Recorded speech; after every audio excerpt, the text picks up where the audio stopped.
नवनीत पुत्र, जरा वेख के आ मनवीर आलसी उठा कि नहीं, उसे चाय दे आ। हुने देख के आई है, सो रहे हैं देवर जी।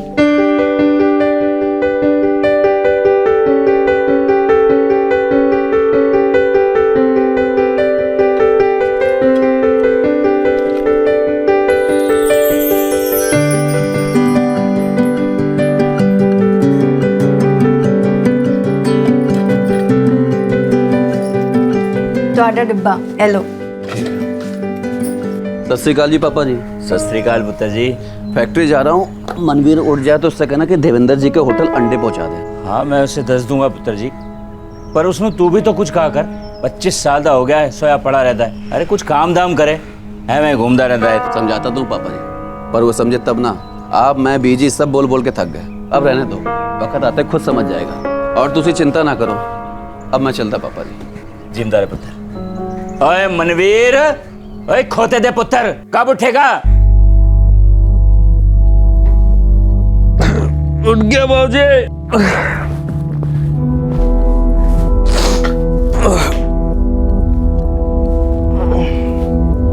भाभी चाय देना। जी अभी लाई।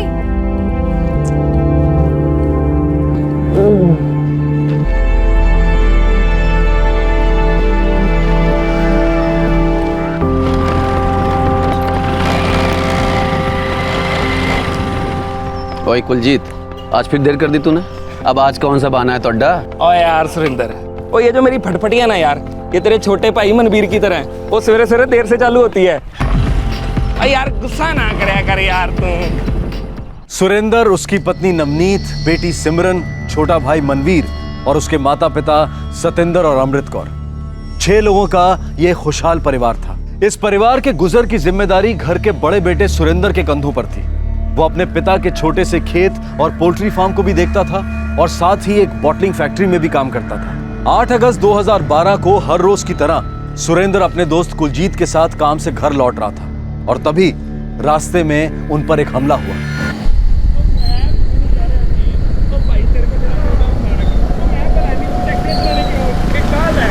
तू टैक्सी चलाने क्यों बोला?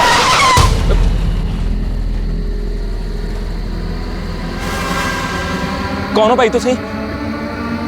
की हो गए भाई?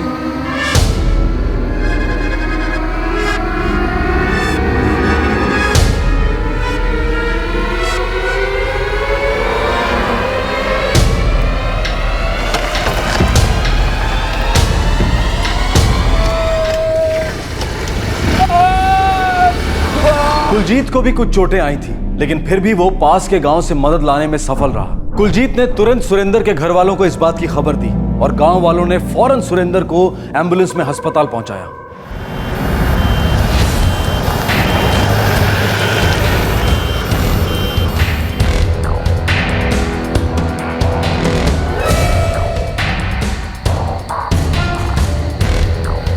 चाबी नहीं लगी। और परमजीत हाथ ना लगा, पुलिस आने वाली है। पुलिस नो आंदे। उस बेचारे को तो हमने हॉस्पिटल भेज दिया है, बाकी पुलिस अपना काम खुद करेगी।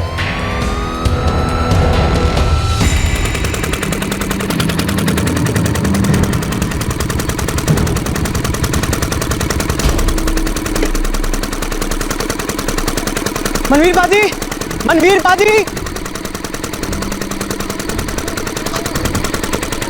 क्या आया? गला क्यों फाड़ रहा है? मनवीर बाजी, मनवीर बाजी और सुरेंद्र बाजी, सुरेंद्र बाजी जख्मी हो गए ने और उन्हें अस्पताल लेके गए ने। तेरे बाबूजी ने भेजिया मैनू। तेरा अस्पताल? सड़क के पास अस्पताल। तू छेती चलो मेरे नाल।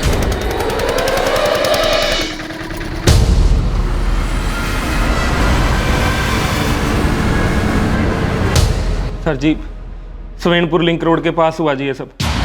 4 लोग थे जी, वो बहुत मार पिटाई की जी हमारे साथ। सुरेंद्र तो वहीं पे बेहोश हो गया जी और जी मैं जैसे तैसे करके इन जनाब तक पहुंचा जी। जी जनाब, हमने फौरन उस बंदे को एम्बुलेंस में अस्पताल पहुंचाया जी। कौन थे ये लोग? पता ही नहीं जनाब कौन थे जी, अचानक से सामने आ गए जी। मुंह पे कपड़ा बंधा हुआ था जी उनके। एक ने हमारे मुंह पे लाल मिर्ची फेंकी जी और बाकी ने मार कुटाई करनी शुरू कर दी जी। जनाब जाते जाते मेरा मोबाइल और बटुआ भी ले गए जी। तुम क्राइम स्पॉट पे जाओ, मैं हॉस्पिटल जाता हूँ। सर।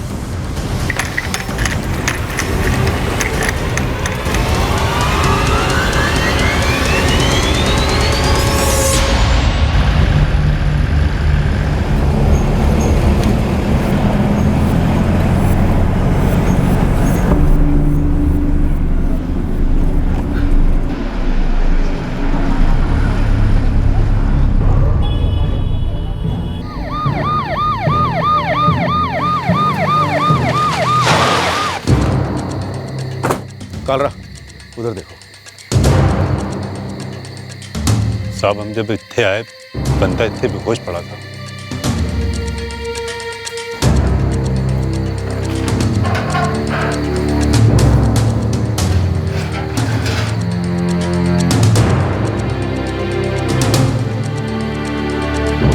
सर, यहाँ एक सलिया पड़ा हुआ है।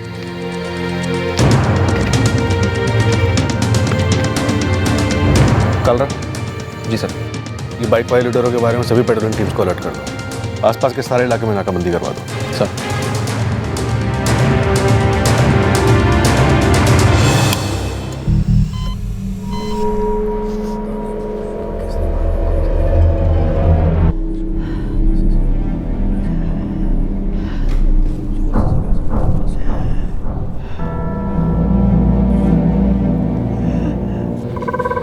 जी क्या हुआ सुरेंद्र पाजी को? उन्हें ऑपरेशन वास्ते अंदर लेके गए। लेकिन हुआ क्या उन्हें?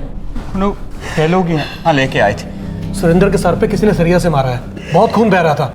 प्राजी के साथ कुलजीत भी तो था, वो कितने? पुत्र वो पुलिस ने नाल।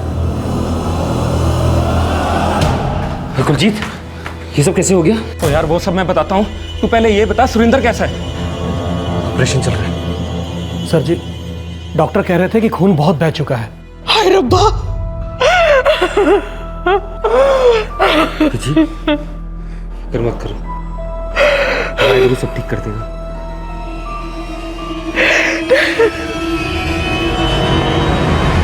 सर, यहाँ कुलजीत की बाइक और खून से सना हुआ एक सरिया मिला है। सुरेंद्र को इसी से पीटा गया होगा। और सर, सुरेंद्र और कुलजीत के मोबाइल और पर्स दोनों नहीं मिले। हमलावरों ने लूट लिया होगा। गांव वालों में से किसी को कुछ पता है? नहीं सर, किसी ने भी हमलावरों को या फिर हमला होते हुए नहीं देखा। वैसे मैंने पेट्रोलिंग टीम को अलर्ट कर दिया। गुड। इसका मतलब किसी ने हमलावरों को नहीं देखा सिवाय कुलजीत के। सर जी, सुरेंद्र और मैं एक बोतल फैक्ट्री में काम करते हैं जी। कहाँ? यहीं सवेणपुर लिंक रोड के पास। हम दोनों मेरी बाइक पर रोजाना उसी रास्ते से आते जाते हैं जी। उन लोगों ने तुम्हें रोका कैसे? पता नहीं जनाब, अचानक से सामने आ गए जी। चलान क्यों बोला? एक ने हमारी आंखों में लाल मिर्ची फेंकी और सारे ने मिलकर हमें मारना शुरू कर दिया जी। सुरेंद्र उन लोगों के साथ हाथापाई कर रहा था जो उसको इतना मारा? पता नहीं सर जी, मेरी तो आंखें बहुत ज़्यादा जल रही थी जी, दिखाई कुछ नहीं दे रहा था जी। हाँ, बाकी मैंने सुरेंद्र के चीखने चिल्लाने की आवाज़ें जरूर सुनी जी, पर किसी को सुरेंद्र को मारते पीटते नहीं देखा जी।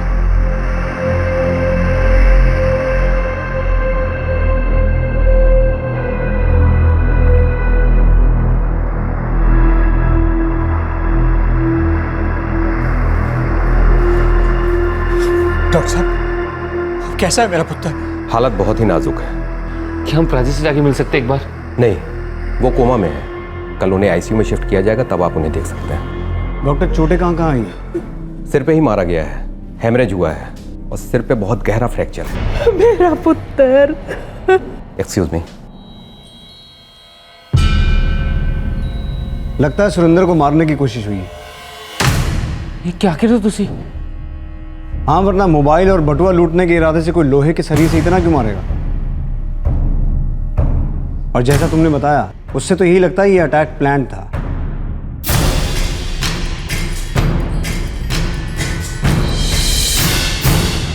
क्या यह एक प्लान्ड अटैक था जिसे लूट की शक्ल देने की कोशिश की गई थी? पुलिस जहां एक तरफ इस हमले की असली वजह तलाश रही थी, वहीं दूसरी तरफ डॉक्टर्स की लाख कोशिशों के बावजूद भी सुरेंद्र अभी तक होश में नहीं आया था।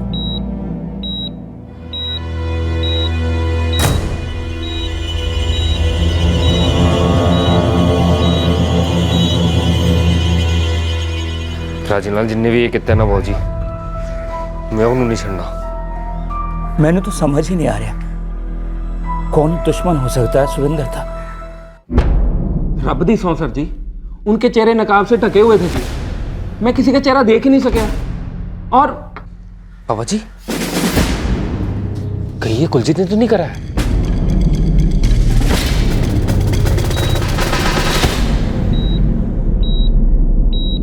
सर जी, मुझे तो पता भी नहीं था कि उन्होंने सुरेंद्र को इतनी बुरी तरह मारा जी। सिर्फ लूटने का इरादा होता तो धमकाते और पैसे लूट लेते, पर ऐसा हुआ नहीं। पहले लाल मिर्च पाउडर फेंका, फिर सरिये से सिर्फ सुरेंद्र को मारा। तेरे ऊपर इतना प्यार क्यों आया उन्हें? यार दोस्त थे तेरे, ओ क्या कह रहे हो आप सर जी? ओ सुरिंदर लंगोटिया जी मेरा, बचपन से साथ खेले हैं जी हम। ये जो सुवेनपुर वाली फैक्ट्री है वहां पे भी हमने काम करना एक साथ शुरू किया था जी। ओ सुरिंदर भाई है जी मेरा, और आप मेरे पे इल्जाम लगा रहे हो जी। शक कर रहे हो जनाब आप मेरे पे? शक नहीं, मुझे पक्का यकीन है कि कुलजीत ने प्राची को पिटवाया। प्राची को इतना मारा, इतना खून बहा कि प्राची बेहोश हो गई और कुलजीत को कुछ नहीं हुआ। कैसे? छोड़ूंगा नहीं कुलजीत को। ठंड रख पुत्र, किसने की कितना है वो तो पुलिस पता लगा लेगी। इस समय में तू गुस्सा ना कर, हम सब प्रार्थना करेंगे कि हमारा सुरेंद्र जल्दी से जल्दी चंगा हो जाए। ठंड रख पुत्र।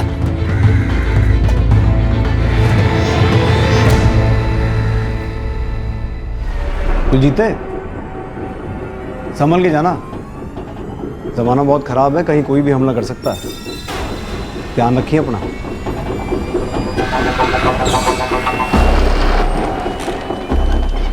सर, सभी पेट्रोलिंग टीम से बात करें, पर उन चारों हमलावरों को कोई क्लू नहीं मिला। जहां हमला हुआ था उसके आसपास के सभी इलाकों में नाकाबंदी करी, लेकिन कोई रिजल्ट नहीं मिला। कैसे मिलेगा वसी? ना बाइक का नंबर है, ना किसी सस्पेक्ट का हुलिया, और एक ही बंदे ने सब देखा है। और देखा भी कहाँ, उसकी आंखों में तो मिर्ची लगी थी।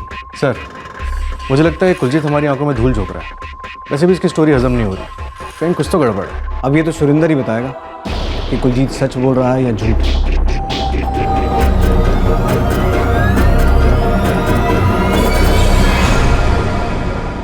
सर, ये मिर्ची पाउडर डालकर लूटना मैंने इलाके के सभी छोटे मोटे गिरोह में चेक करवाया। ऐसा मोडस ऑपरेंडी किसी का भी नहीं है। ये शायद कोई नया गिरोह लगता है। या तो गिरोह नया है या लूटने का तरीका नया है, पर कुछ भी हो, ये हमला प्लान था। इसका मतलब प्लानिंग हुई है, बातें हुई होंगी, डिस्कशन हुआ होगा। राइट सर, मैं कुलजीत और सुरेंद्र के फ़ोन रिकॉर्ड्स मंगवाता हूँ। और हॉस्पिटल फ़ोन करके पूछो सुरेंद्र कोमा से बाहर आया है नहीं। सर।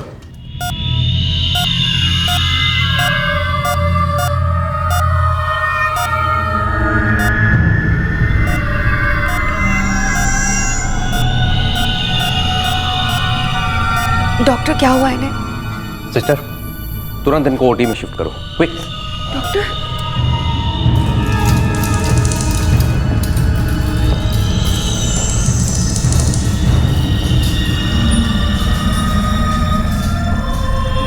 हेलो बीजी। बीजी उसकी हालत होर भी खराब हो जा रही है। हाय रब्बा, ਅਸੀਂ ਹੁਣੇ ਹਸਪਤਾਲ ਆ ਰਹੇ ਹਾਂ। ਹਾਂ, ਫਿਕਰ ਨਾ ਕਰ। ਕੀ ਹੋਇਆ ਬੀਜੀ? ਸਾਨੂੰ ਹੁਣੇ ਹਸਪਤਾਲ ਜਾਣਾ ਪਏਗਾ। ਕੀ ਹੋਇਆ ਅਮਰਿਤ? ਨਵਨੀਤ ਦਾ ਫੋਨ ਸੀ, ਸੁਰਿੰਦਰ ਦੀ ਹਾਲਤ ਵਿਗੜ ਰਹੀ ਹੈ, ਸਾਨੂੰ ਹੁਣੇ ਜਾਣਾ ਪਏਗਾ। ਚੱਲੋ ਹਸਪਤਾਲ, ਚੱਲੋ ਚੱਲੋ। सर, सुरेंद्र और कुलजीत के फ़ोन रिकॉर्ड से कुछ नहीं मिला। हमले की रात से दोनों के फ़ोन स्विच ऑफ हैं। मतलब हमलावरों ने लूट के बाद दोनों मोबाइल फ़ोन स्विच ऑफ कर दिए। अब तो सिर्फ सुरेंद्र की गवाही इस केस को आगे लेके जा सकती है।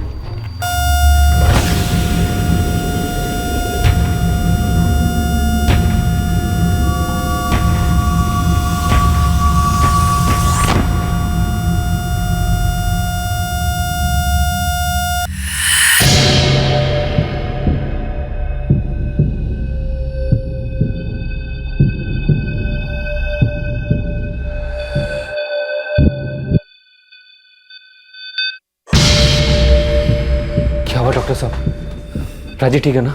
सॉरी, हम उन्हें बचा नहीं सके।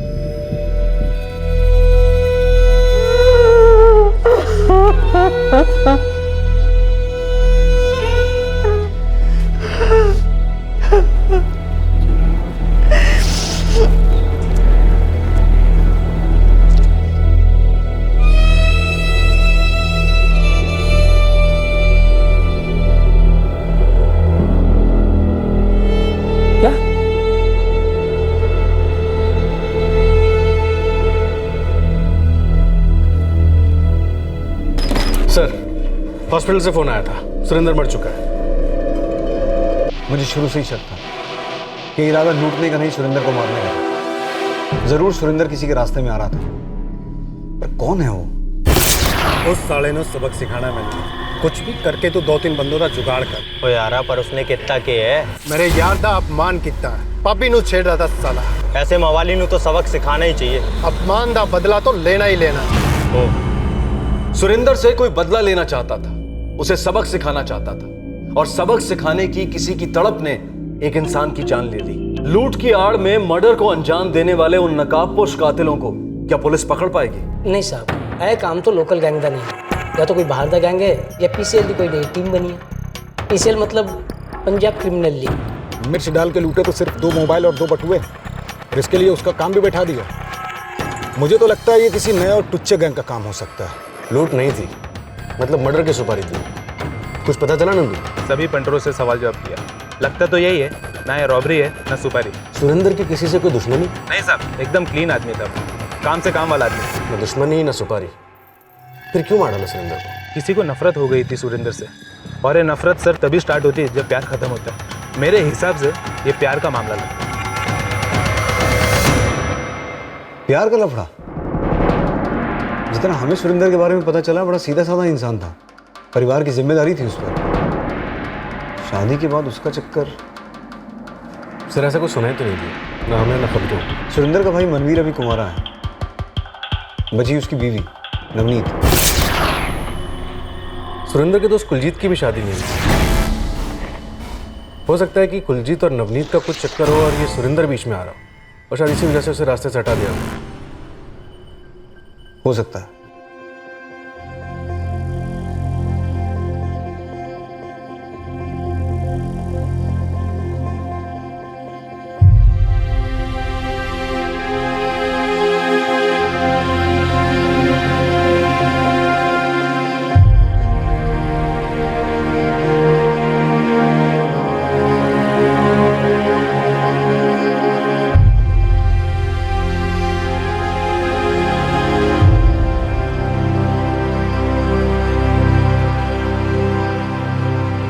सर भाभी है वो भी, अब उन पे ऐसे इल्जाम कैसे लगा सकते?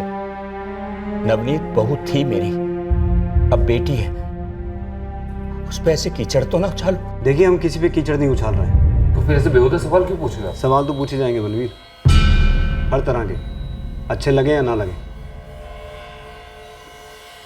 सुरेंद्र जी, हमें शक है कि आपके बेटे का खून हुआ है। लूट का तो सिर्फ दिखावा था, और कुलजीत पे शक करने की एक ही वजह है, उसका हमले में से साफ बच निकलना। मैं भी पापा जुनों क्या सी कि मुझे कुलजीत पे शक है। क्या कुलजीत और नवनीत के बीच कुछ? अरे नहीं सर, भाभी जी बहुत नेक और अच्छी है, वो घर की काम करती है और साथ साथ प्राजी का पोल्ट्री और खेत में हाथ बताती थी। इतने कम उम्र में ये सब देखना पड़ा उनको।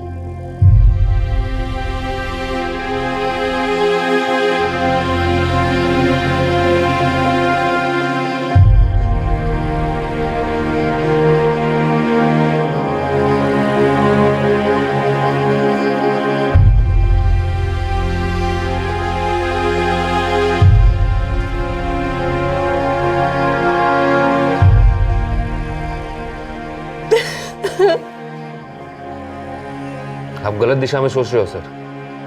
कितने साल हुए थे सुरेंद्र और नवनीत की शादी को? 6 साल हो गए साहब। मैंने और मेरी बीवी ने मिलकर सुरेंद्र के लिए नवनीत को पसंद किया था।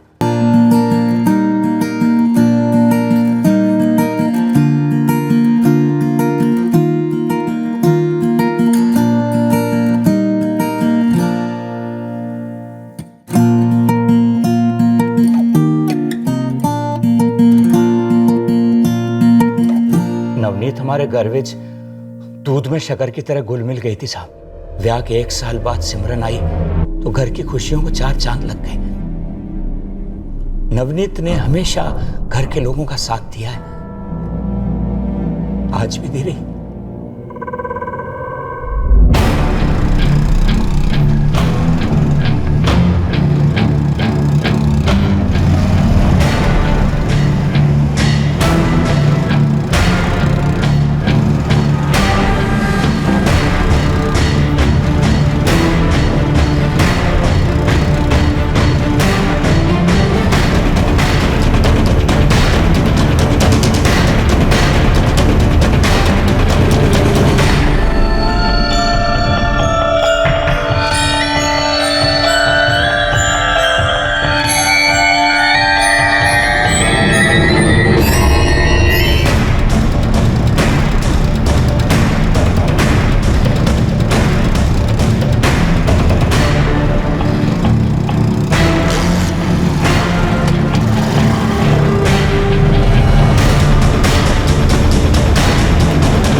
दिनों से कुलजीत का साया बन के घूम रहा हूँ साहब जी। 6 लीटर पेट्रोल भी फूंक दिए, लेकिन सब बेकार।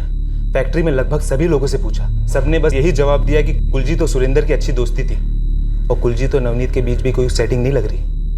ये सेटिंग वाले रिश्ते छुप कर किए जाते हैं, लोगों के सामने ढिंडोरा पीट के नहीं। ठीक बोले साहब जी, लेकिन ऐसे रिश्तों को आप कितना भी छुपाइए, बू तो आ ही जाती है। घर के अंदर का क्या हाल है? दोनों भाइयों के बीच प्रॉपर्टी को लेकर कोई झगड़ा? प्रॉपर्टी होगी तो झगड़ा होगा ना। इनके पास कुछ ज्यादा है नहीं, कुछ खेती की जमीन है और थोड़ी सी मुर्गियां पाली है। बाकी जो कुछ भी है वो सुरेंद्र ने ही खड़ा किया है। मनवीर भी कुछ काम वाम करता नहीं था, पर भाई से कोई झगड़ा भी नहीं करता था। ठीक है, सलाम सर। ये कुलजीत और सुरेंद्र के जो मोबाइल फोन चोरी हुए थे उनका क्या हुआ? सर दोनों फोन अभी भी स्विच ऑफ है। दोनों मोबाइल्स के IMEI नंबर टेक्निकल डिपार्टमेंट को दे दो। दोनों मोबाइल्स को ट्रैकिंग पे डालने को कहो। सर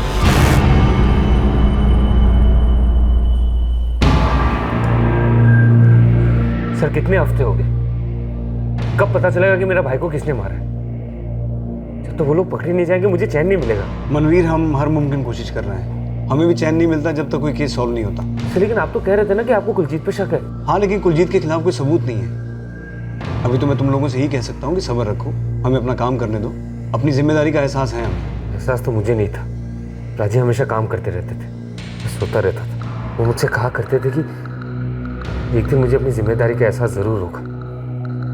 क्या पता था कि उनके जाने के बाद होगा। मनवीर, मैं समझ सकता हूँ तुम्हारे परिवार का दुख। जो तुम लोगों के साथ हुआ वो भुलाया नहीं जा सकता। तुम अपने परिवार को संभालो, बाकी सब हम पे छोड़ दो। इन्वेस्टिगेशन रुकी जरूर है, लेकिन जब तक केस सॉल्व नहीं होता इन्वेस्टिगेशन खत्म नहीं होती।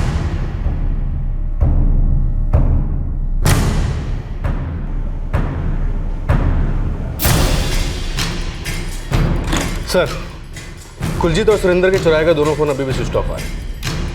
बस ये कहीं हम अपनी इन्वेस्टिगेशन की गाड़ी नो एंट्री में तो नहीं चला रहे? तो दूसरा एंगल नजर भी नहीं आ रहा सर। इन हालातों में तो यही कहा जा सकता है।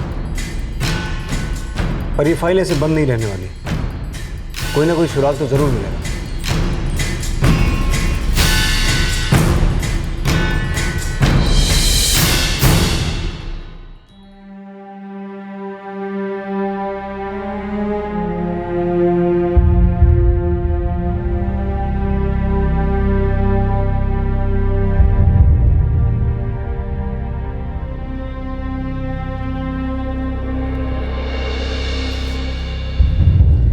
पुत्र एल है तेरा रोटी का डब्बा।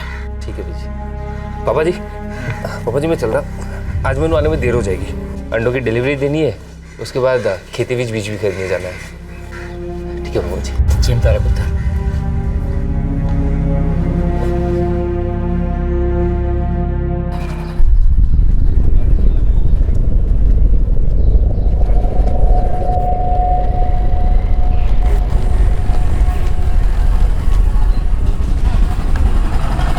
भाभी जी कैसे हो भाभी जी? मैं ठीक हूँ। ऐसा पुत्र ले पुत्र चॉकलेट। आप बोलोगे तो ले लेगी जी।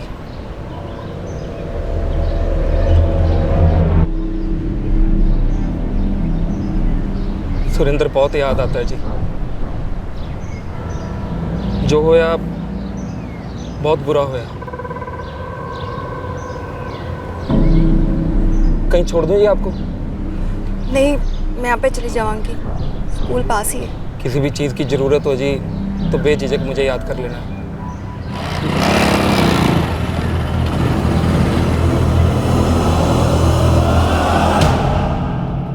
दिन बीतते गए, महीने गुजर गए। मनवीर ने अपने बड़े भाई की जिम्मेदारियों को अपने सर ले लिया और नवनीत ने अपने आप को बेटी की परवरिश और सास ससुर की देखभाल में पिरो दिया।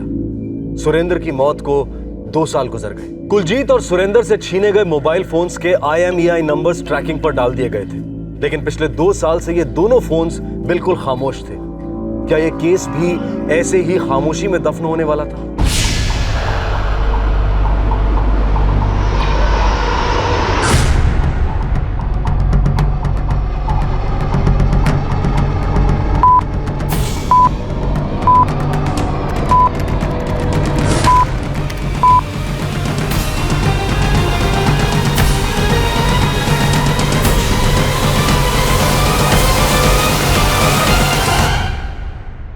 सर, एकदम राकेश। सर 2 साल पहले सुवेनपुर लिंक रोड से 2 फोन चोरी हुए जिसके IMEI नंबर हमने ट्रैकिंग पर डाले थे। सर अब जाके उसमें से एक नंबर एक्टिवेट हुआ है। 2 साल बाद? यस सर फोन लुधियाना में एक्टिवेट हुआ है। डिटेल्स निकलवाओ। सर हमने सारी डिटेल्स निकलवा ली हैं। ये सिम कार्ड किसी विराज लाकड़ा के नाम पे रजिस्टर्ड है।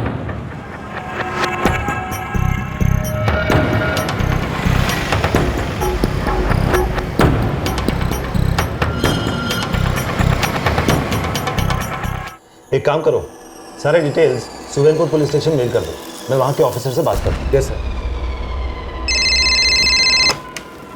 हेलो। 2 साल पहले आपके पुलिस स्टेशन में एक केस दर्ज हुआ था। विक्टिम था सुरेंद्र कक्कर। कोई क्लू मिला उस केस का? उस केस में जो 2 फोन IMEI ट्रैकिंग पर डाले थे उनमें से एक लुधियाना में एक्टिव हुआ है। ये तो ब्रेकिंग न्यूज़ है हमारे लिए। कोई विराज लाकड़ा नाम का बंदा उसे यूज कर रहा है। सर बसी वो मुखिर गांव वाले सुरेंद्र कक्कर की फाइल निकालो। उस केस में चोरी हुए 2 मोबाइल फोन में से एक लुधियाना का कोई विराज लाकड़ा इस्तेमाल कर रहा है। डिटेल्स अभी थोड़ी देर में मेल पे आ जाएंगे। धर लो उसे। सर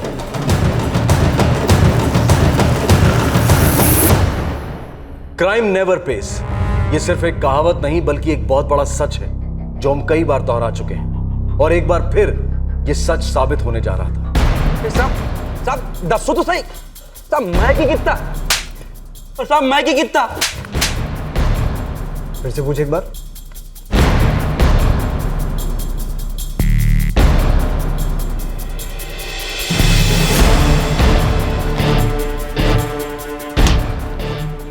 दो साल इंतजार किया है, अभी 2 सेकंड्स नहीं करेंगे। बोल क्यों मारा सुरेंद्र को? तो साहब जी कौन सुरेंद्र? कौन सुरेंद्र? बैठ बैठ। चल एक चांस और दिया तुझे।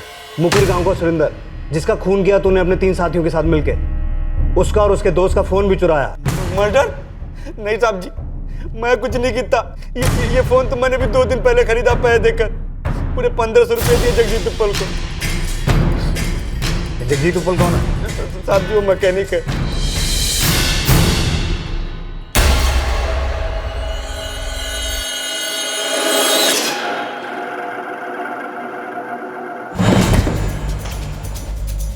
जगजीत तूने ये फोन विराज को बेचा था?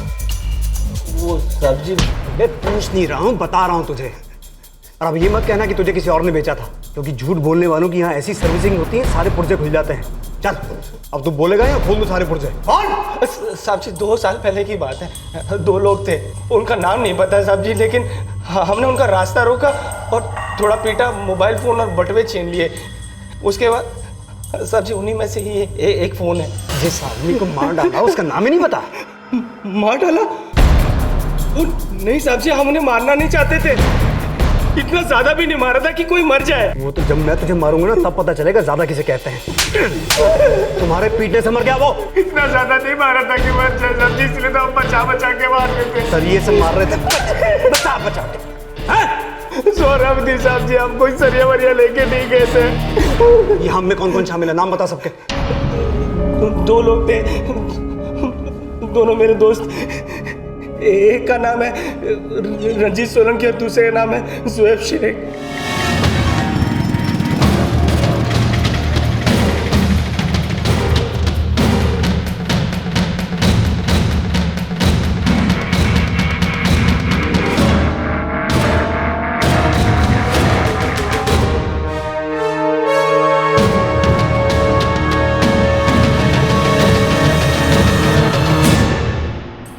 इस काम के लिए मुझे रंजीत ने बुलाया था। और तेरे लिए तो जान हाजिर है। 10 की करना है। और यार मेरा एक दोस्त है, उसने मेरे से मदद मांगी सी। उसकी भाभी नू छेड़ता एक मावाली, बस उस मावाली ने अकल ठिकाने लगानी है। यार थोड़ा कुटेंगे, अपने आप अकल ठिकाने लग जाएगी। तो यार गल समझ यार, एक औरत नू इज्जत दा सवाल है। चल ठीक है, एक बंदा और है, उन्होंने भी साथ ले लेंगे। ओ हाँ ठीक है। साहब जी मैंने ज़ुएब को अपने साथ ले लिया। फिर हम उस रात सुवेनपुर नाके पर मिले। रंजीत अपने एक दोस्त के साथ वहां मिला। फिर हम चारों आगे गए। चौथा बंदा कौन था? पता नहीं साहब जी, उसने अपना चेहरा कपड़े से ढक रखा था।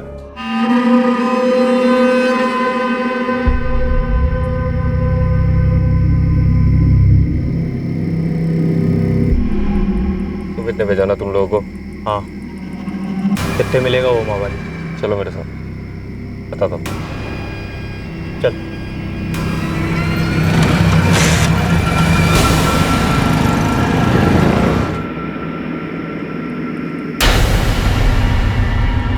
ओए, कब आएगा वो? पता ही होगा, इसके साथ उसका एक दोस्त भी आएगा, वैसे भी मत चलता। दोनों आवारागर्दी इकट्ठे करते हैं। और हाँ, सबको अपना मुंह ढक लो।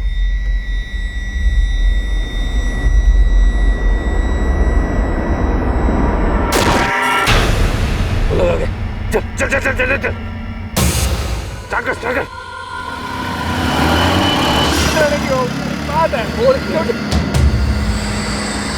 तू टैक्सी चलाने क्यों बोला? मैनू पता नहीं था साहब जी कि उत्ते कोई मर गया सी। हम तो सिर्फ उन्हें पीटने गए थे। किसे पीटने गए थे? कुलजीत को या सुरेंद्र को? मैनू नहीं पता साहब जी, वो चौथे आदमी को पता होगा। न जान न पहचान पीटने चले गए। साहब जी, मैं तो दोस्त की मदद कर रहा था। कहाँ तेरे दोस्त? लज्जी रजोए, जल्दी बताओ वरना उनके हिस्से की मार भी तेरे को पड़ेगी। बताता हूँ साहब जी, बताता हूँ।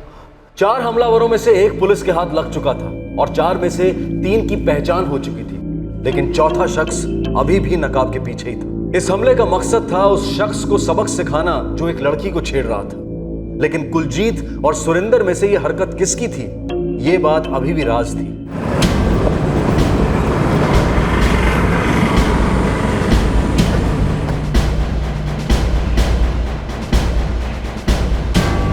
जुएब शेख कहाँ है?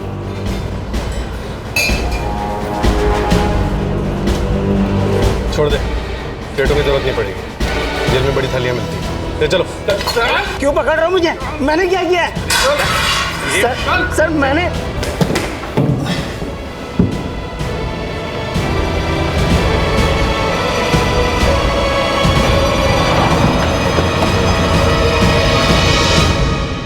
कुछ चाहिए था साहब? हाँ तू चल। अरे चल।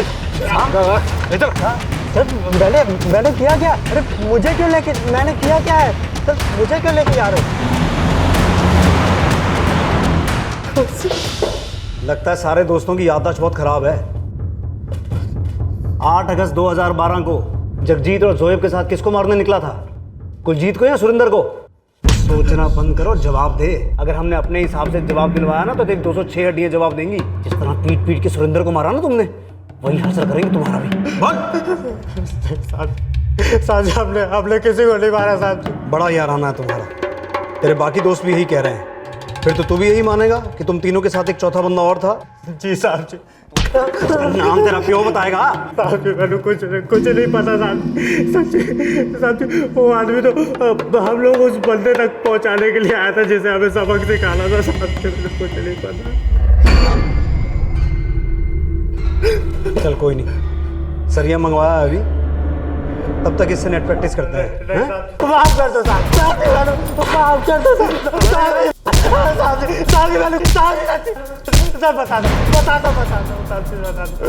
साहब जी रब जी, तो साहब जी मैंने कुछ नहीं पता। मैं तो बस तुम इसके कह रहे दोस्त की मदद करने गया था साहब जी। उस साले को सबक सिखाना है मैंने, तो कुछ भी करके 2-3 बंदों का जुगाड़ कर दे। पर उसने कितना किया है? मेरे यार दा अपमान कितना सी, पापी नु छेड़ रहा था साला। वो ऐसा कितना सी? ऐसे मवाली तो छड़ना नहीं चाहिए। वो यार तू फिक्र ना कर, मैं तेरे नाल आ। तू दस कितने चलना है? जब वो काम से घर लौट रहा होगा ना तब घेरेंगे, छड़ना नहीं है साले। अपमान का बदला तो लेना ही लेना। कौन है सुमित? दोस्त है मेरा साहब। पता उसका? गाँव रीडर वाला, जिला शहरोटा, ओदे प्यो दी दूध दी डेयरी है, उत्ते ही बैठता है साहब जी पास।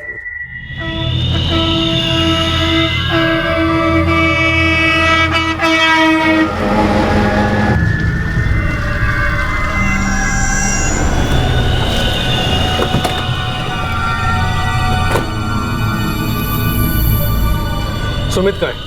वो तो अपने यारा नाल अमृतसर गया मत्था टेकन। उसका फोन नंबर दो। तो उसने कुछ गलत किया है क्या? फोन नंबर यहीं दोगे या थाने चलकर दोगे?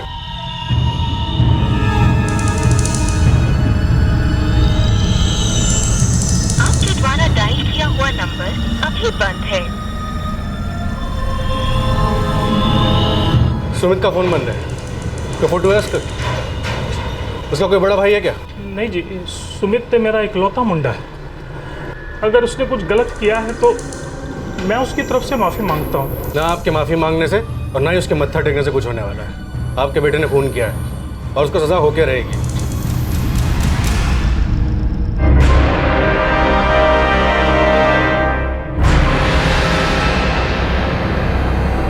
सर, अमृतसर पुलिस को सुमित पुनिया की फोटो भेज दिए, जल्दी पकड़ा जाएगा।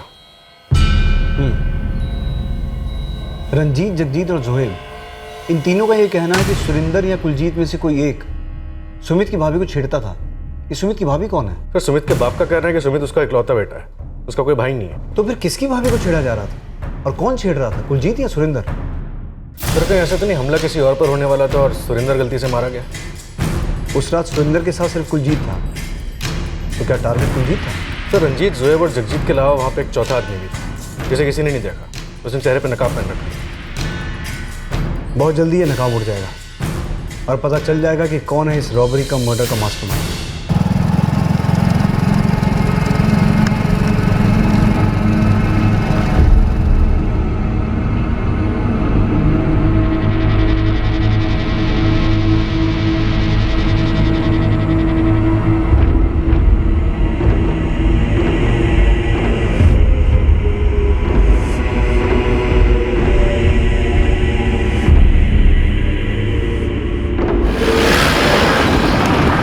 कहीं ऐसा तो नहीं बगल में छोरा और शहर में ढिंढोरा? हम बाहर हाथ पैर मारते रहे और कांड कोई घर का आदमी कर गया हो?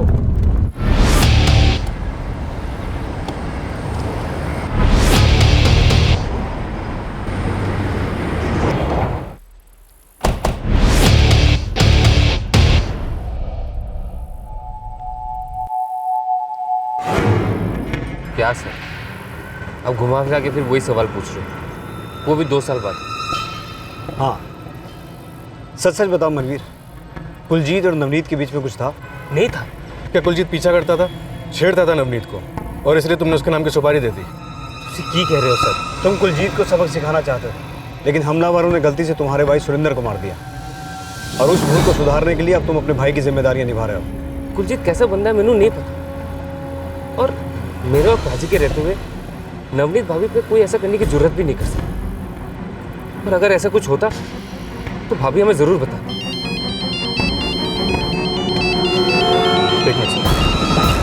हेलो, अमृतसर पुलिस ने सुमित पुनिया को पकड़ लिया, उसे यहाँ भेज रहे हैं।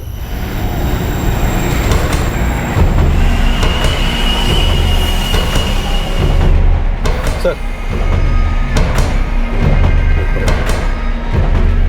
ठीक है मनवीर, लेकिन मेरी बात याद है ना, केस जब तक सॉल्व नहीं हो जाता इन्वेस्टिगेशन खत्म नहीं होता। इस केस को सॉल्व होने में 2 साल लग गए, पर अब और देर नहीं लगेगी।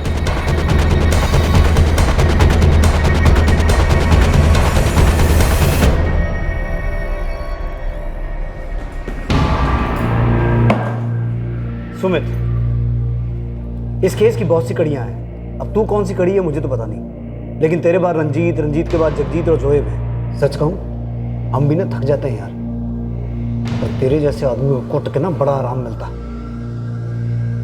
बोल, अपने आराम का करूं बंदोबस्त या अपने से पहले वाली कड़ी का नाम बताएगा? नहीं साहब, मैं बोलता, पर क्या बोलूं? वो किसकी भाभी थी, किसने छेड़ा था, जो तूने रंजीत और उसके दोस्तों की मदद से कुलजीत और सुरिंदर को पिटवाया और सुरिंदर को तो मार ही डाला? मार दिया? और नहीं साहब, साहब मैंने अपने दोस्तों को भेजा था, लेकिन सिर्फ पीटने के लिए। तेरे दोस्तों का भी यही कहना है, और उनका कहना है कि उनके साथ एक चौथा आदमी और था, और मैं अच्छी तरह जानता हूँ वो चौथा आदमी तू है। नहीं साहब, मैं तो वहां गया ही नहीं था। सच सच बता, नहीं तो यहाँ से कभी नहीं जा पाएगा। सच कह रहा हूँ साहब। कौन था वो चौथा बंदा? मनवीर।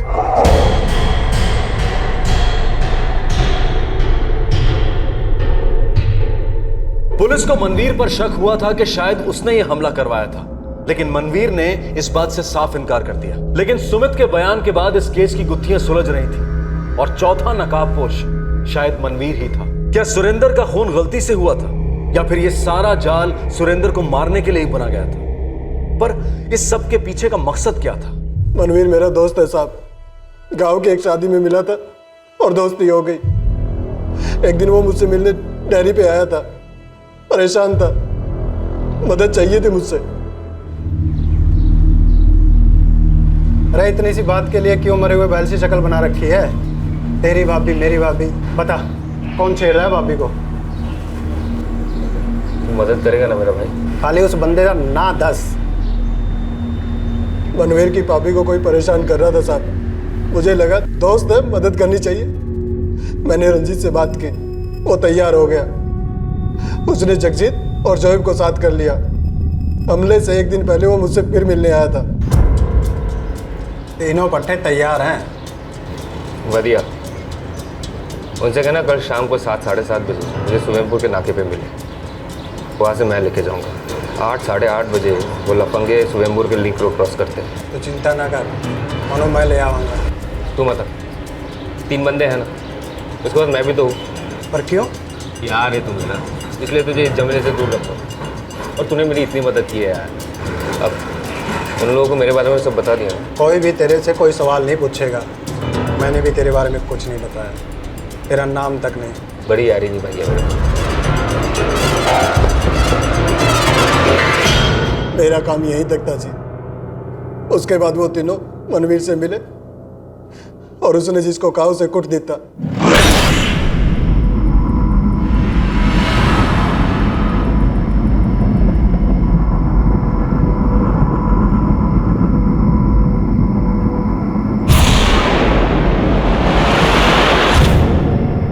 यानी सिर्फ मनवीर जानता था कि हमला किस पे करना है? जी साहब।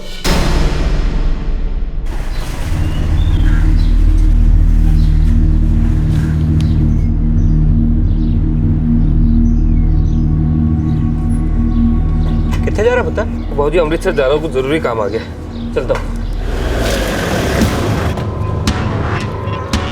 कहीं छोड़ दूँ? तेरा दोस्त अमित तुझे बहुत याद कर रहा है, चल तुझे उससे मिलवाता हूँ। अरे की कितना है मेरे पुत्र ने? हाय रब्बा, ए की हो रहा? की कितने ने? क्यों लेके जा रहे हो? बता मनवीर, बता अपने माँ बाप को तूने अपने भाई की जान ली।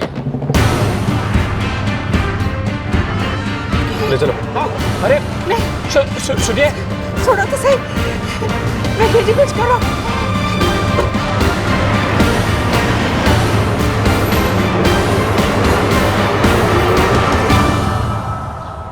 दो साल बाद फाइनली ये केस सॉल्व होने को था। राइवलरी और दुश्मनी का एंगल पुलिस बाहर टटोल रही थी, जबकि वो घर में ही मौजूद था। एक भाई गुस्से का घूंट पीकर खामोश हो गया और दूसरा भाई अपनी गलती पकड़े जाने पर अपनी भूल के लिए शर्मिंदा होने की बजाय अपमानित महसूस कर रहा था। जैसा तूने सोचा वैसे कई गुनहगार सोचते हैं कि वो कभी पकड़े ही नहीं जाएंगे। माना 2 साल बीत गए, लेकिन आखिर तो पकड़ा ही गया। चल बोल, क्यों मारा सुरेंद्र को? बहुत सुनाया था उसने, मानवा था।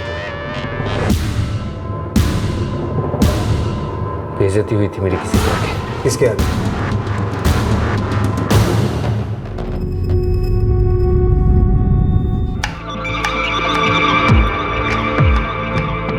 मैं नवनीत को पहले से पसंद करता था। उसे पहली बार देखा उस दिन से, जब सुरेंद्र के साथ उसे देखने गया था।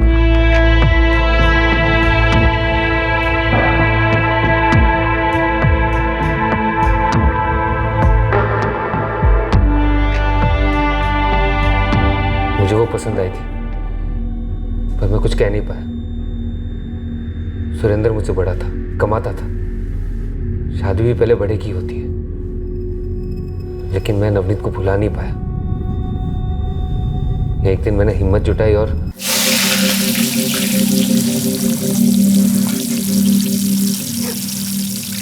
बहुत सोहनी लगती हो जी तुझे,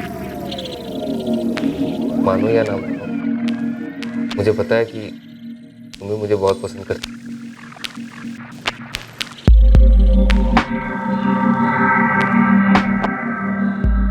करती हो ना?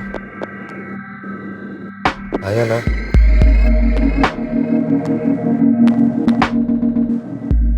हाँ भी नहीं, ना भी नहीं, मुझे तो क्या समझे?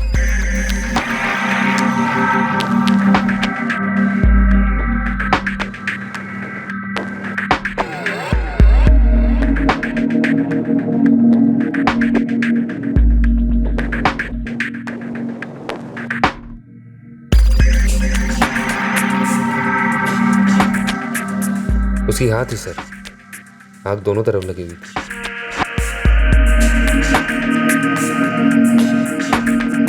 प्यार बढ़ता जा रहा था, मौका तलाशते थे दोनों मिलने का।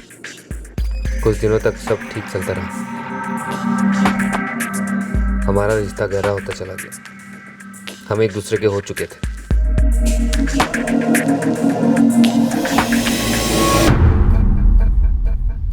पर किस्मत खराब थी सर। सुरेंद्र उस दिन जल्दी घर आ गया। हम दरवाजे पर कुंडी लगाना भूल गए थे। घर पर कोई नहीं था। माँ और पापा जी सिमरन को लेकर बाहर गए हुए थे।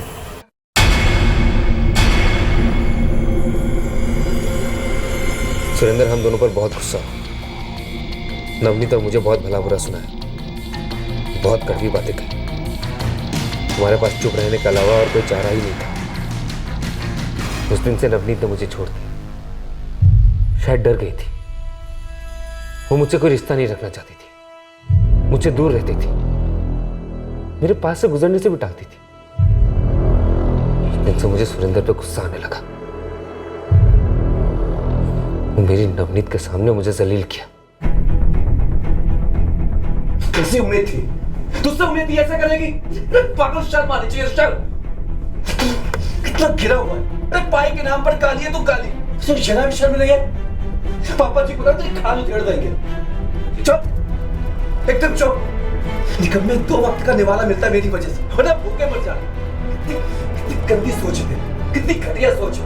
एक बार भी सोचा कि पापी है तेरी। तो कैसी औरत है? अरे ऐसी औरत को पत्नी नहीं कहते, पता है ना क्या कहते हैं? बताओ तेरे माँ बाप को इस घटिया हरकत के बारे में।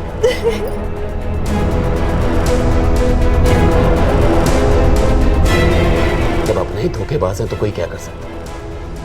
किसी से कुछ नहीं कहना। लेकिन याद रखो बेशर्म, अगर दोबारा ऐसी हरकत गिरी हुई की तो पूरे गांव के सामने मुंह दिखाने लायक नहीं होगा।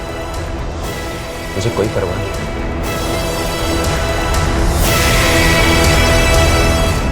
हर दिन अपमान जैसे लगता था। मेरी नवनीत मुझसे छीन गई थी।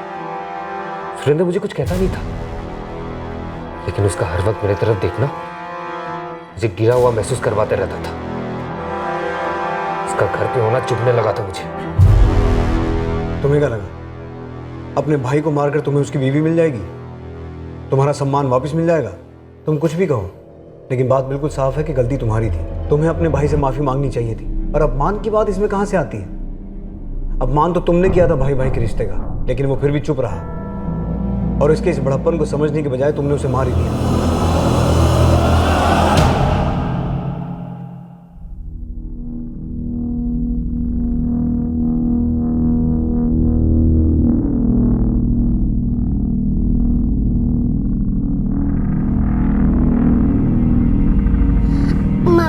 चाचा ने पापा को क्यों मारा?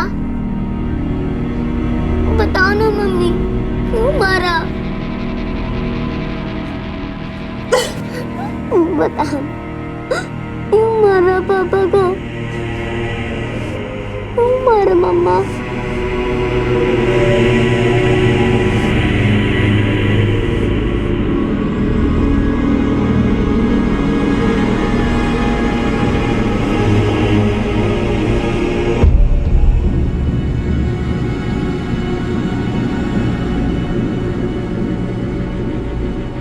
मनवीर, सुमित, जगजीत, रंजीत और जुबैन को आईपीसी की धारा 302 के तहत हत्या के लिए, धारा 390 के तहत रॉबरी के लिए और धारा 34 के तहत एक ही मंशा से कई लोगों द्वारा आपराधिक कार्य करने के लिए बुक किया गया है। कुलजीत से छीना गया मोबाइल फोन पुलिस को जगजीत के घर से बरामद हुआ।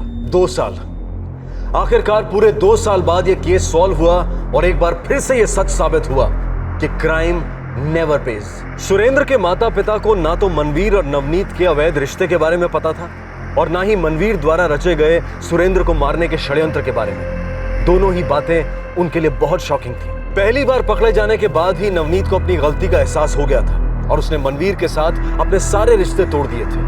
नवनीत को अपनी भूल के लिए पछतावा भी था। सुरेंद्र के माता पिता ने भी नवनीत को दोष ना देते हुए पुरानी बातों पर मिट्टी डाल देना ही बेहतर समझा। नवनीत पुरानी गलतियों को अतीत की गहराइयों में दफना चुकी थी। वो कानूनन कसूरवार तो नहीं थी, लेकिन एक घाव उसके मन पर हमेशा दस्तक देगा, क्योंकि मनवीर ने जो किया कहीं ना कहीं वो भी उसकी एक वजह बनी थी। हाँ, ये सच है कि हर इंसान की अपनी चाहतें होती हैं, अपनी पसंद होती है, और अपनी चाहतों, अपनी ख्वाहिशों को पूरा करने का हर इंसान को हक भी है।